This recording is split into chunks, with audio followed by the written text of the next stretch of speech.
Hello guys, আসসালামু আলাইকুম। আশা করি ভালোই আছেন।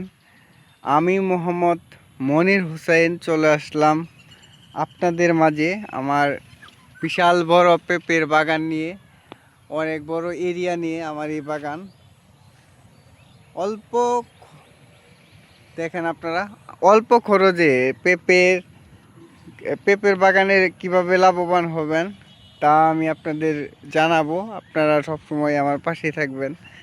দেখেন পেঁপের ফলন, দেখেন পর্যাপ্ত পরিমাণের ফলন হয়েছে। অনেক বড় এরিয়া নিয়ে আমার এই পেঁপের বাগান, আপনারা দেখেন। আর আপনাদের পেঁপের বাগানে কি কি প্রবলেম রয়েছে তা আমাকে জানাবেন, আমি সলভ করার চেষ্টা করব। আমি আপনাদের পাশে থাকার চেষ্টা করব। আর কি কি বিষ প্রয়োগ করবেন পেঁপের গাছে, পেঁপের বাগানে ভালো ফলনের জন্য কি কি, এই দেখেন উপরের ডগা থেকে একদম নিচে পর্যন্ত পেঁপের ফলন। শুধু পেঁপে আর পেঁপে, শুধু পেঁপে আর পেঁপে। এই দেখেন শুধু পেঁপে আর পেঁপে। কি বিষ প্রয়োগ করবেন, কি কীটনাশক ব্যবহার করবেন তা আমি আপনাদের জানাবো। সবসময় আমার পাশে থাকবেন। আমি চেষ্টা করব, বাংলাদেশের প্রায় মানুষই কৃষক, কৃষিকাজে সবাই সবাই থাকে কম বেশি। আমিও 2 একর এরিয়া নিয়ে আমি একটা পেঁপের বাগান করেছি। আশা করি আমি অনেক লাভবান হব। দেখেন আমার পেঁপের বাগানটি দেখেন।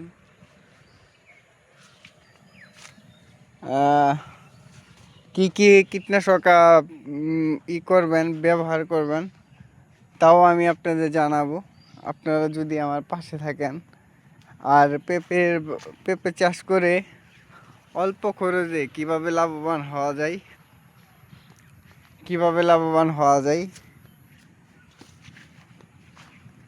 একদম ছোট্ট গাছ, তাও অনেক পেঁপে রয়েছে আমার এই পেঁপের বাগানে। দেখেন অল্প খরচে কিভাবে পেঁপের বাগান থেকে লাভবান হবেন তা নিয়ে আমি পরবর্তীতে একটা ভিডিও দিব। আর কি কীটনাশক ব্যবহার করতে হবে তাও আমি আপনাদের জানাবো। আপনারা যদি আমার পাশেই থাকেন। আমার কথায় বলা যায় পেঁপের বাগানে অনেক ফলন হয়েছে, আমি অনেক লাভবান হব। আপনারাও দেখেন আমি কি বিষ প্রয়োগ করি পেঁপের বাগানে,